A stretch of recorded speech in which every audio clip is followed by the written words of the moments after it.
Shabbat Shalom. Matot Maseh are often read together as the final parshiot in the book of Bamidbar. The book is full of stories of what happened while the people lived in the desert, as well as the laws of the people that they were taught during that time.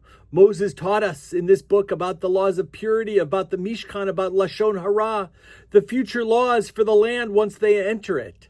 Sometimes the people rebelled against Moses and against God. Actually, they did that a lot. Sometimes they complained and they broke the laws. Every time they made a mistake, God forgave them, and Moses tried to show them a better way to behave. Matot means tribes. Maaseh means journeys.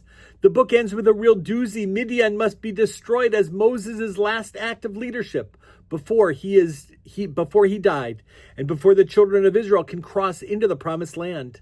The genocide of the Midianites, the darkness, and the destruction that remains embedded in our world is still there.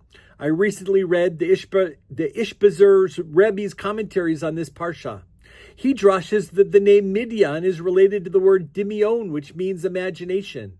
Building on this interpretation, he says, what this passage is really about is that we're supposed to seek out and kill the part of our own imagination that keeps us separate, that keeps us distant from God. When this negative Midian is removed from our hearts, then we will innately and naturally be aligned with the will and the presence, with the purpose of God.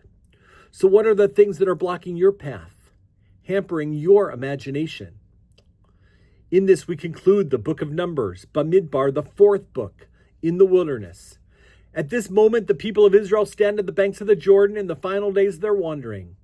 They yearn to enter the promised land, and they are reminded to watch where they're going, to keep a record of what they experience. Like them, we too gaze across the waters to find our own unique way.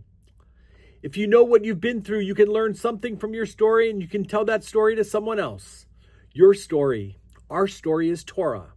Sometimes all we have to do is use our imagination.